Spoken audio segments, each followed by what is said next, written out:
America के पूर्व राष्ट्रपति बराक ओबामा ने हाल ही में दिए एक इंटरव्यू में मौजूदा राजनीतिक माहौल पर गहरी चिंता व्यक्त करते हुए कहा कि आज की अमेरिकी राजनीति अपनी मूल भावना से भटकती हुई दिखाई दे रही है। उन्होंने सीधे तौर पर डोनाल्ड ट्रंप के दूसरे कार्यकाल के दौरान बने माहौल की आलोचना करते हुए इसे क्लाउन शो यानी जोकरों का तमाशा बताया। ओबामा का कहना था कि जिस पद को कभी गरिमा, शालीनता और जिम्मेदारी का प्रतीक माना जाता था, आज वही पद लगातार विवादों, तीखी बयानबाजी और व्यक्तिगत हमलों के कारण अपनी प्रतिष्ठा खोता नजर आ रहा है। उन्होंने ये भी कहा कि राजनीति का स्तर इस हद तक गिर गया है कि गंभीर नीतिगत बहसों की जगह सोशल मीडिया पर चलने वाली तकरार और उत्तेजक बयानों ने ले ली है। ओबामा के अनुसार ये केवल नेताओं की छवि का सवाल नहीं है, बल्कि इससे लोकतांत्रिक संस्थाओं पर लोगों का भरोसा भी कमजोर होता है। ओबामा ने एक विशेष विवाद का जिक्र करते हुए बताया कि हाल ही में एक ऐसा वीडियो प्रसारित हुआ जिसमें उन्हें और पूर्व फर्स्ट लेडी मिशेल ओबामा को गलत और भ्रामक तरीके से पेश किया गया। इस घटना पर जब माफी की उम्मीद की जा रही थी, तब ट्रंप की ओर से इसे स्टाफ की गलती बताकर टाल दिया गया। ओबामा ने इस रवैये को गैर जिम्मेदाराना बताया और कहा कि देश के ज्यादातर नागरिक इस तरह की राजनीति से असहज और निराश महसूस करते हैं। उनके अनुसार नेतृत्व का मतलब केवल सत्ता चलाना नहीं होता, बल्कि अपने शब्दों और कार्यों की नैतिक जिम्मेदारी लेना भी होता है। उन्होंने कहा कि जब नेता अपनी गलतियों को स्वीकार करने से बचते हैं, तो इससे समाज में संदेश जाता है कि जवाबदेही की कोई आवश्यकता नहीं है, जो लोकतंत्र के लिए खतरनाक संकेत है। ओबामा ने यह भी कहा कि आज की राजनीति में संचार का स्तर काफी गिर चुका है। इंटरनेट, टेलीविजन और डिजिटल प्लेटफॉर्म पर जिस तरह की भाषा का इस्तेमाल हो रहा है, वो लोकतांत्रिक संवाद की परंपरा के अनुकूल नहीं है।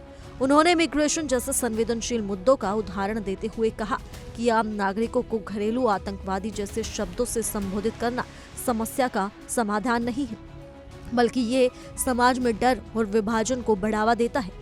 उनके अनुसार कई बार जानबूझकर ऐसे बयान दिए जाते हैं ताकि लोगों का ध्यान असली मुद्दों जैसे अर्थव्यवस्था, स्वास्थ्य सेवाएं, शिक्षा और रोजगार से हटाया जा सके। उन्होंने कहा कि लोकतंत्र में असहमति स्वाभाविक है, लेकिन असहमति का मतलब ये नहीं कि हम एक दूसरे की मानवीय गरिमा को ही नकार दें। रिपब्लिकन पार्टी की कार्यशैली पर टिप्पणी करते हुए ओबामा ने कहा कि नियमों और संस्थाओं को कमजोर करना या उन्हें अपने हित में मोड़ना अपेक्षाकृत आसान है, लेकिन देश के लिए सकारात्मक और दीर्घकालिक नीतियां बनाना कहीं अधिक कठिन और जिम्मेदार कार्य है। उन्होंने डेमोक्रेटिक नेताओं और समर्थकों को भी सावधान किया कि वे गुस्से में आकर उसी तरह की जलाओ और खत्म करो वाली राजनीति न अपनाएं।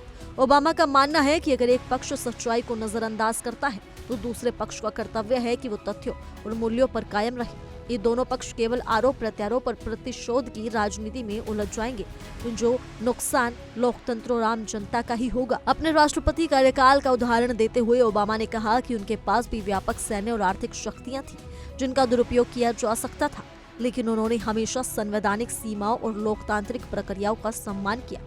उनका मानना है कि किसी भी नेता की असली परीक्षा तब होती है जब उसके पास अपार शक्ति हो और वो तय करे कि उसका उपयोग जिम्मेदारी से करना है या निजी या राजनीतिक लाभ के लिए। ओबामा ने कहा कि लोकतंत्र केवल चुनाव जीतने का नाम नहीं है, बल्कि एक सतत प्रक्रिया है जिसमें पारदर्शिता, जवाबदेही और संस्थाओं का सम्मान अनिवार्य होता है।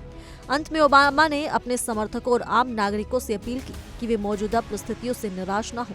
उन्होंने कहा कि इतिहास गवाह है कि लोकतंत्र कई बार कठिन दौर से गुजर रहा है, लेकिन जागरूक और सक्रिय नागरिकों की वजह से वो और मजबूत होकर उभरा है। उन्होंने लोगों से आग्रह किया कि वे मतदान करें, सामाजिक मुद्दों पर जागरूक रहें, शांतिपूर्ण तरीके से अपनी बात रखें और लोकतांत्रिक मूल्यों की रक्षा के लिए एकजुट रहें। ओबामा के अनुसार लोकतंत्र को बनाए रखना कभी आसान नहीं रहा, लेकिन यही वो व्यवस्था है जो लोगों को अधिकार, आवाज और अवसर प्रदान करती है। इसलिए इसे बचाने और मजबूत करने की जिम्मेदारी केवल नेताओं की ही नहीं, बल्कि हर नागरिक की है। फिलहाल के इस खबर में सिर्फ इतना ही। ज्यादा जानकारी के लिए जुड़े रहिए इंडिया डेली के डिजिटल प्लेटफॉर्म के साथ। देखिए इंडिया डेली 24/7 अब आपकी स्मार्ट टीवी पर। इंडिया डेली मौजूद है सभी डिजिटल प्लेटफॉर्म पर लाइव और लगातार। इंडिया डेली 24/7 हर दिन राष्ट्र को समर्पित।